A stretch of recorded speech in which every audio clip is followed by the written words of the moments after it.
berita masuk Islamnya Adi bin Hatim. Kalau pakai bahasa Arab itu pakai Ain, ya. Adi. Nah, orang Indonesia banyak juga tuh yang namanya Adi, ya. Adi Rosadi. Nah, mungkin ambil dari sini nama Adi bin Hatim. Adi bin Hatim. Ya. Nah, Adi bin Hatim ini sebelum masuk Islam dia adalah pembesar Ta'i. At-Ta'i itu nama daerah, ya. At-Ta'i. Nah, beliau ini anak dari Hatim At-Ta'i. Hatim At-Ta'i itu merupakan penyair hebat, ya, di masanya. Hanya saja dia beragama Nasrani. Ada yang menyebut yaitu As-Sabi'in, ya. Nah, dia beragama Nasrani. Bukan hanya beragama Nasrani, tapi dia ini pembesar di kaumnya. Pembesar, dan juga dia ini seorang dermawan.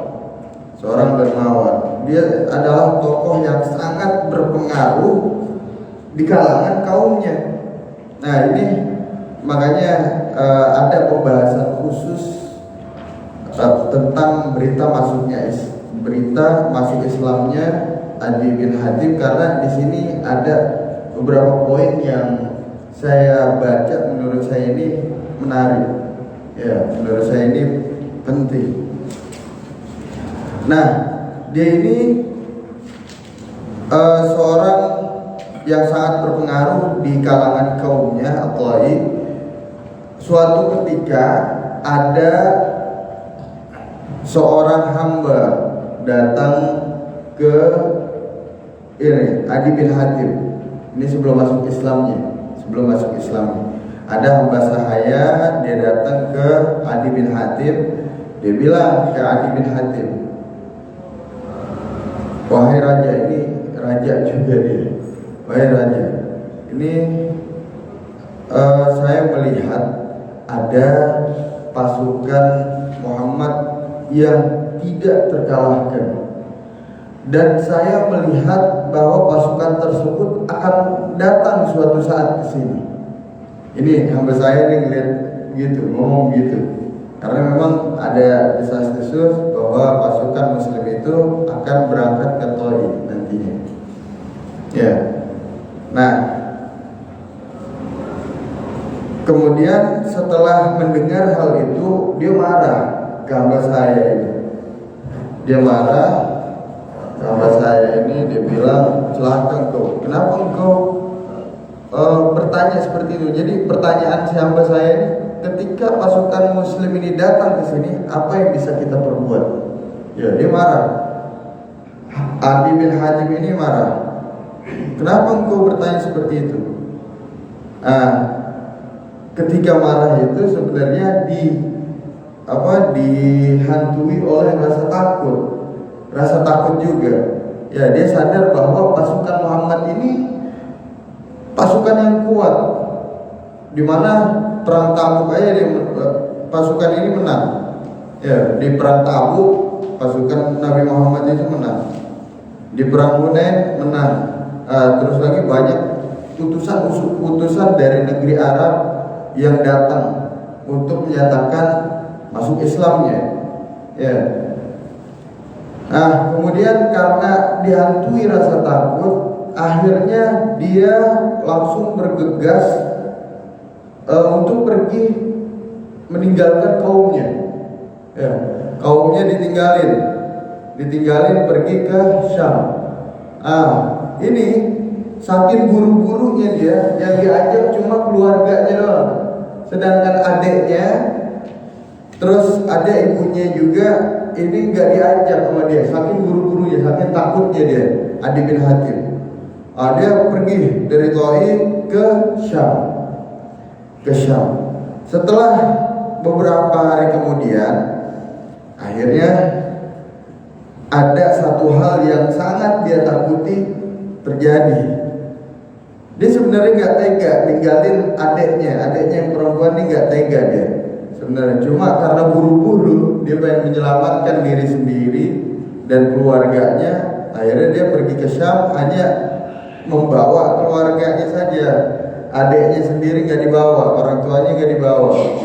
Ya, ternyata kejadian. Pas kejadian apa yang ditakutkan? Pasukan Muslim menyerang Taif. Kemudian beberapa orang di sana ditawan, ya, ditawan, dibawa ke Madinah. Pas dibawa ke Madinah, ditaruh di rumah yang ada di dekat Masjid Nabawi di situ. Jadi sebelum pembahasan ini sebenarnya nyambung ceritanya nanti. Nyambung ceritanya. Kenapa dia ini masuk Islam dari sini? Dia melihat Adi bin Hatim ini melihat bahwa Rasulullah SAW seorang Nabi yang sangat pemurah hati. Ya, di sini sengaja saya singkat ya, nggak saya lengkapin. Nah, kemudian setelah ditawar ada seorang perempuan di situ. Ini adalah adiknya Adi bin Hatim. Dia bilang, "Ya Rasulullah, tolong bebaskan saya." Dia minta dibebasin karena saya ini bisa ditawan begini karena nggak ada yang nolongin saya, katanya. Rasulullah bilang, "Siapa yang nolongin kamu?" "Saya mempunyai abang," katanya. "Saya ini termasuk keluarga dari raja. Saya punya abang, dia itu seorang raja yang bisa nolong saya." "Siapa namanya?" "Adi bin Hatim."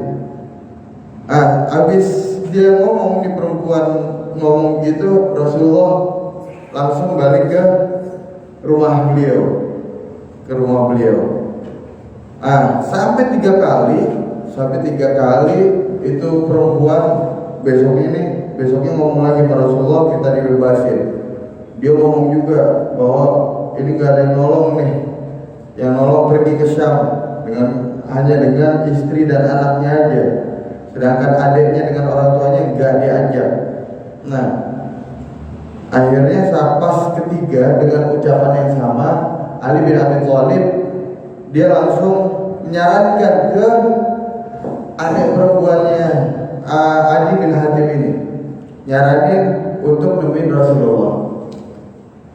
Akhirnya nemuin Rasulullah. Pas nemuin Rasulullah merasa iba dengan renggengkan ini nih adiknya Adi bin Hatim. Akhirnya dimerdekain, ya, dibebasin. Dan saya bebaskan, silahkan kamu pulang, tapi jangan ke Taif, tapi ke Syam, di mana di situ ada abang kamu yang bisa menolongmu. Akhirnya dia siap-siap. Pas siap-siap dipanggil lagi sama Rasulullah, "Jangan pergi ke Syam sebelum ada orang yang bisa nganterin kamu ke sono, dan menjamin keamanan kamu selama di perjalanan." Nah, akhirnya beberapa hari kemudian ada seorang musafir, ya, ada seorang kafilah, dia pengen pergi ke Syam, pas kebetulan nih. Ini akhirnya adiknya Adi bin Hatim bilang ke Rasulullah, "Ini ada kafilah, ada musafir yang ingin pergi ke Syam." Akhirnya Rasulullah izinin, "Ya silahkan, karena ada yang jamin keamanan kamu ada barengannya, silahkan pergi ke Syam." Nih, dikasih apa? Dikasih onta sama Rasulullah. Ini dikasih onta, ya, dikasih onta. Kemudian dia pulang ke Syam.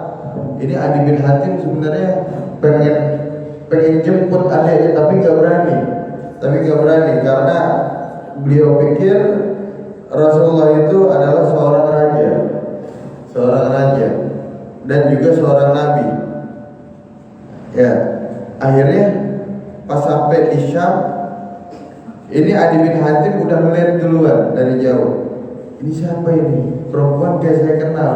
Pas sampai dekat dengan Adi bin Hatim, Ternyata ini perempuan adalah adiknya Adi bin Hatim. Dia nanya, bagaimana perjumpaan kamu dengan Rasulullah? Bagaimana pengalaman kamu ketika ditawan oleh Rasulullah?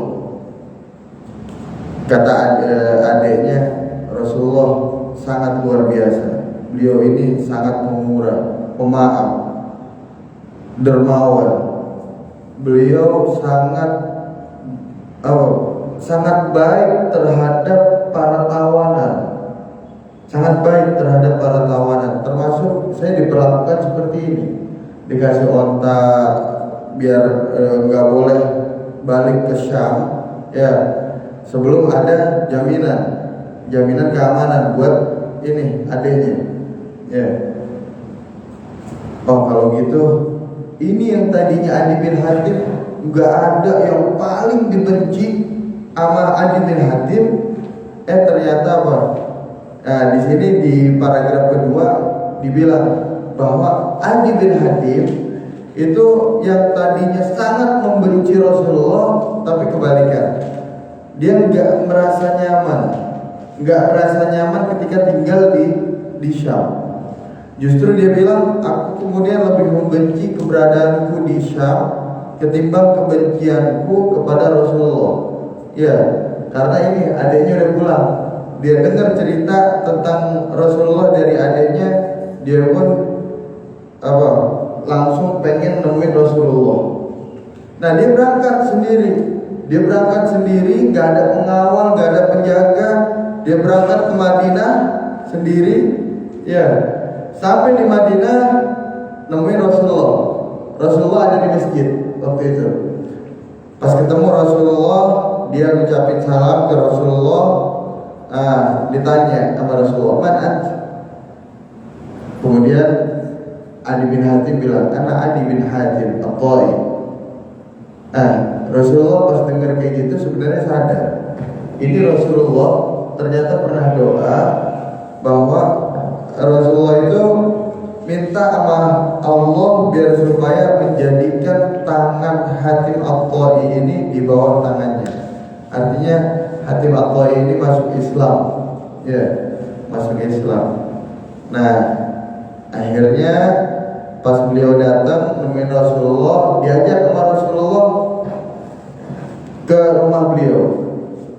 Di tengah jalan ketemu perempuan tua sama anak kecil.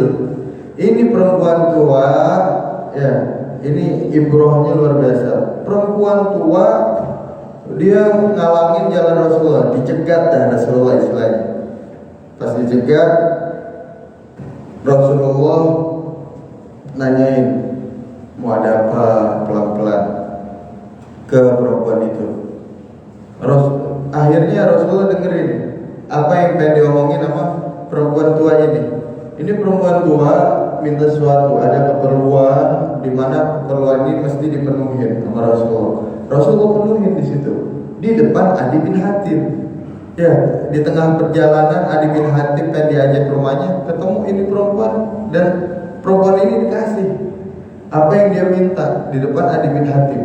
Adi bin Hatim karena dia ini pembesar kaumnya di Taif, dia heran, kok ada seorang raja kayak gini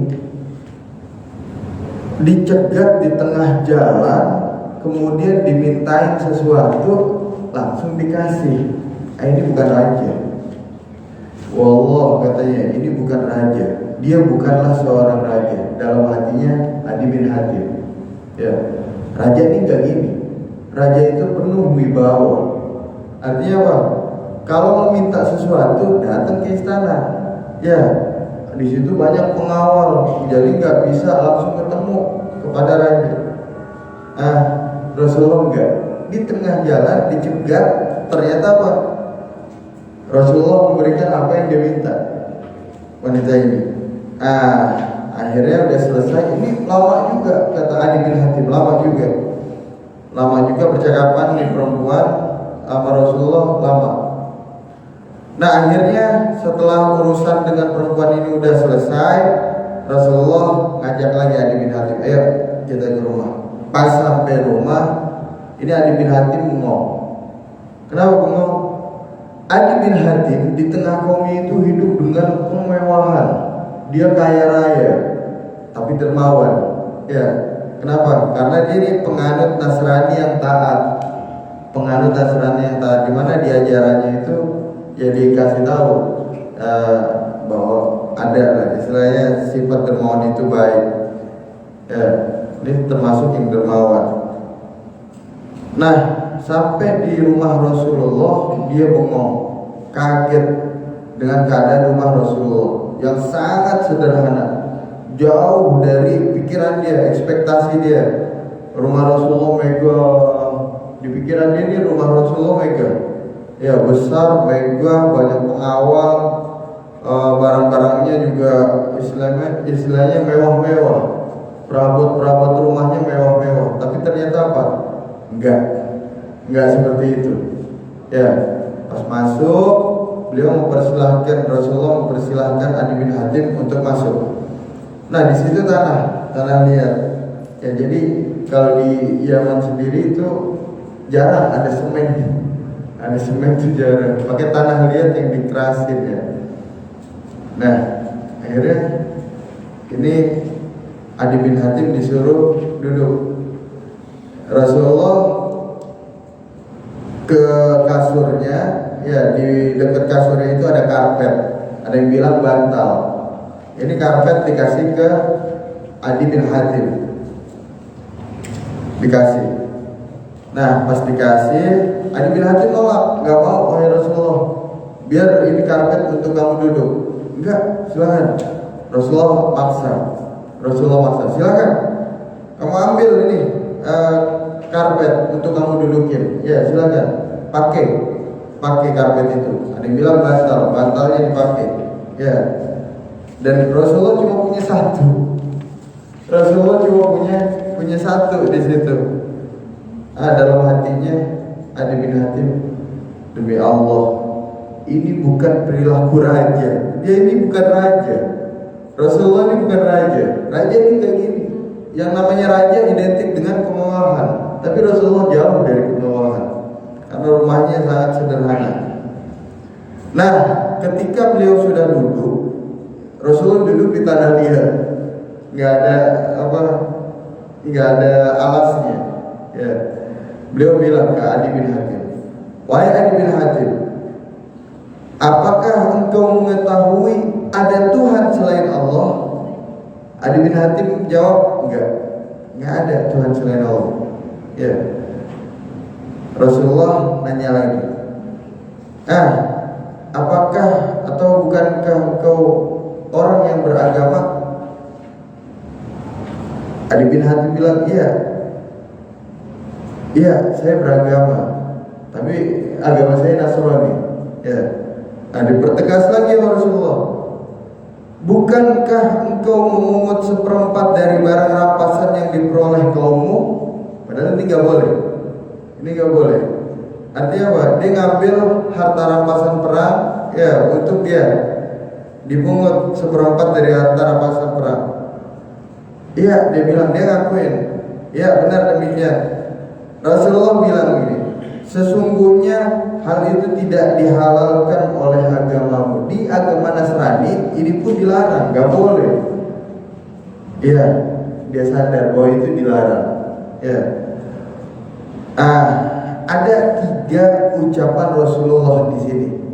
Setelah percakapan seperti itu tentang harta rampasan, ada 3 ucapan Rasulullah yang belum terjadi, tapi suatu saat bakal terjadi. Dan ada 2 peristiwa langsung yang disaksikan langsung oleh Adi bin Hatim. Ini Adi bin Hatim, Allah kasih umur panjang. Ya, jadi Adi bin Hatim itu meninggalnya, wafatnya itu tahun 68 Hijriah. Ya, sementara baginda Nabi itu 11 Hijriah. Adi bin Hatim lama panjang umur. Nanti ada serangkaian yang dibicarakan sama Nabi, tapi ternyata jadi kenyataan, dan itu pun disaksikan langsung oleh Adi bin Hatim. Karena Rasulullah ngomongnya ke Adi bin Hatim. Apa yang beliau bilang? Rasulullah bilang, Yang pertama, wahai Adi bin Hatim, barangkali engkau enggan memeluk agama ini, agama Islam maksudnya. Kenapa? Karena melihat banyak kemiskinan di kalangan pemeluknya. Rata-rata pemeluk agama Islam di masa itu rata-rata orang miskin. Makanya banyak pembesar Quraisy itu memperolok-olok agama Islam. Kenapa? Pemeluknya orang miskin. Paling disogok pakai mie istilahnya.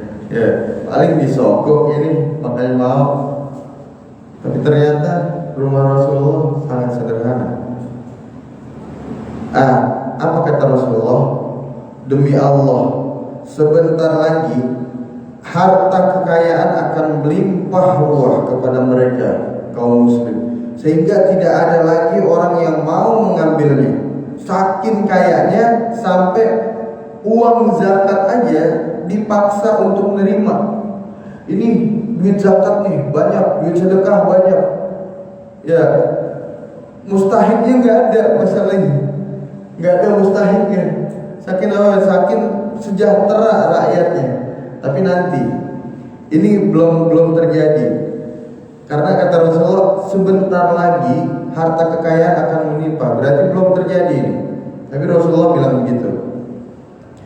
Kemudian yang kedua, Adi bin Hatim, barangkali engkau masih enggan memeluk agama Islam ini karena banyaknya musuh mereka dan sedikitnya jumlah mereka. Ya, jumlah orang muslim masih sedikit. Demi Allah, kata Rasulullah, sebentar lagi engkau akan mendengar seorang wanita yang pergi dari Qadisiyah. Qadisiyah itu Irak, ya, dekat dari Baghdad, 80 km kurang lebih dari Baghdad. Menunggang untanya ke rumah ini, maksudnya ke Masjidil Haram, tanpa rasa takut. Ya, nggak ada rasa takut sedikit pun. Nanti ada penjelasannya di mana Qadisiyah ini di zaman Sayyidina Umar bin Khattab yang dipimpin oleh Sa'ad bin Abi Waqqas namanya. Sa'ad bin Abi Waqqas diperintahkan oleh Sayyidina Umar bin Khattab di masa beliau menjadi khalifah untuk menguasai ini Qadisiyah. Beliau itu memerintahkan Sa'ad bin Abi Waqqas atau para pasukan muslim bukan karena sekedar menguasai, enggak, tapi banyak pemimpin-pemimpin yang zalim. Jadi tujuan Umar bin Khattab ini mengutus mereka ke beberapa daerah itu karena ingin menghilangkan kezaliman dari pemimpin-pemimpinnya yang zalim. Ya, yang non muslim. Dia zalim non muslim. Akhirnya dikuasai umat Islam, sejahtera rakyatnya. Sampai ada perempuan dari Qadisiyah ini, ya, dia berjalan sendiri dengan menggunakan ontaknya atau kendaraannya, merasa aman. Karena rakyat waktu itu tuh sejahtera, aman sentosa. Nah, kemudian kata Rasulullah yang ketiga, barangkali engkau masih enggan memeluk agama ini karena kerajaan dan kekuasaan masih berada di tangan orang-orang selain mereka. Tapi demi Allah, kata Rasulullah, sebentar lagi engkau akan mendengar tentang istana-istana putih, ya, al-Qusur Bayda min Babil. Babil itu Babilonia. Ada yang menyebut Babilonia. Ada yang Babilonia di Irak, ada Babilonia juga yang ada di Mesir, ya, dekat pinggiran tepi Sungai Nil. Babilonia namanya. Engkau sebentar lagi engkau akan mendengar tentang istana-istana putih dari Babilonia jatuh ke tangan mereka, ke tangan kaum muslimin, dan suatu saat bakal terjadi. Gak jauh dari Rasulullah ya wafat, itu nanti terjadi. Setelah Rasulullah ngomong gitu, akhirnya Adi bin Hatim dengan penuh cerita tadi, ya, beliau masuk Islam. Nah, Adi bin Hatim bilang bahwa beliau ini kemudian menyaksikan langsung dua hal yang diomongi oleh Rasulullah. Ya, ada satu hal yang beliau langsung enggak saksikan, karena ini ada di bawah Adi bin Hatim ini wafat sebelum Umar bin Abdul Aziz ini menjadi khalifah, menjadi pemimpin. Ya, pemimpin apa? Daulah Umayyah. Nah, akhirnya Adi bin Hatim masuk Islam dan beliau menyaksikan langsung dua ucapan Rasulullah yang menjadi nyata. Nah, dari sini kita bisa menyaksikan bahwa proses masuk Islamnya seseorang itu di zaman Nabi khususnya itu beraneka ragam. Ya, beraneka ragam. Ada yang ketika Rasulullah itu menyampaikan sesuatu secara dakwah bisir, ya, termasuk ada 40 orang yang masuk Islam, as-sabiqunal awwalun, itu dari kalangan keluarga beliau, kerabat-kerabat beliau. Sayyidina Abu Bakar termasuk yang pertama kali percaya dengan Rasulullah adalah Sayyidatuna Khadijah. Ini baru menyaksikan atau mendengarkan Rasulullah bahwa beliau menjadi Rasul di umur 40 tahun, langsung percaya kepada Rasulullah dan masuk Islam. Nah, ada lagi yang baru mendengar surat Toha, ya, ayat Al-Quran, kemudian masuk Islam. Padahal dulunya sangat musuhin Nabi. Sampai sebelum dia ini masuk Islam, tadinya pengen nyamperin baginda Nabi. Ya, pengen nyamperin baginda Nabi, ketemu seorang, ente mau kemana? Saya mau ketemu Nabi. Saya pengen bunuh Nabi. Ya, saya pengen bunuh Nabi. Ngapain jauh-jauh?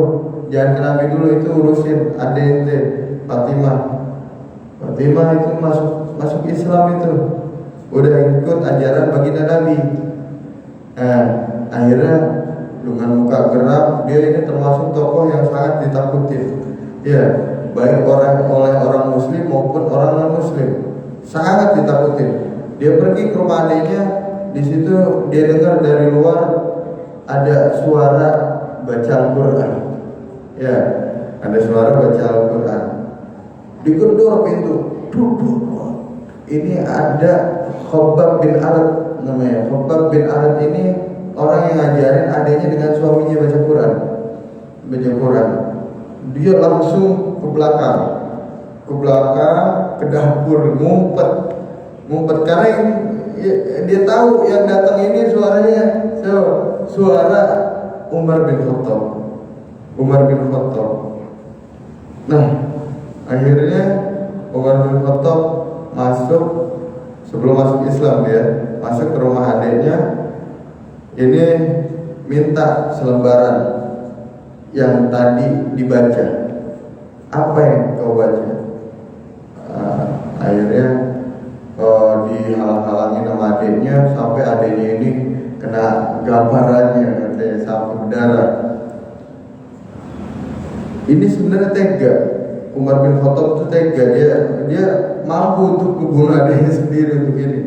Tapi ketika Umar bin Khattab ini minta, dia ngerebut paksa dari adiknya itu lembarannya, dilihat, ternyata apa? Dia mulai terenyuh dengan apa yang dia baca. Ma anzalna 'alaikal Qur'ana litashqa illa tadhkiratan liman yakhsha. Surah Toha dibaca. Setelah itu masuk Islam. Ini perantara orang masuk Islam. Ada orang yang masuk Islam ini karena memang kesadaran sendiri, melihat sifat Nabi yang sangat pemurah.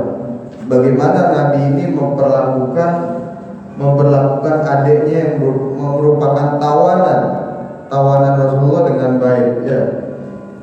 Dia perlakukan adiknya ini dengan baik. Nah, di sini di halaman 5 ada beberapa hal yang langsung dialami oleh Adi bin Hatim setelah Rasulullah wafat. Ya, dialamin sendiri apa yang diucapkan Rasulullah ketika pertama kali ketemu Rasulullah. Apa yang beliau alami? Yang pertama, seorang perempuan tua merasa aman ketika datang dari Qadisiyah, ya, dari Qadisiyah ke Mekah ke Masjidil Haram. Artinya apa? Ini bahasa kinayah sebenarnya. Ya. Dia merasa aman. Kenapa sebabnya? Karena pada zaman itu, pada zaman Khalifah Umar bin Khattab, ini masuknya di zaman Khalifah Umar bin Khattab, dialaminya itu. Qadisiyah itu atau Qadisiyah itu yang di Irak ya, yang di Irak itu udah berhasil ditaklukkan oleh pasukan Muslim yang dipimpin oleh Sa'ad bin Abi Waqqas. Kapan dikuasai? Pada tahun 636 Masehi. Ya, 636 Masehi. Itu berhasil dikuasai. Berhasil dikuasai. Ini benar kata Rasulullah. Kata Rasulullah satu. Yang kedua ada lagi, yaitu ketika kerajaan Heraklius ya, yang ada di Mesir, di Babilonia. Di Babilonia itu beliau punya Raja Heraklius itu punya benteng yang sangat tinggi, 18 meter bentengnya.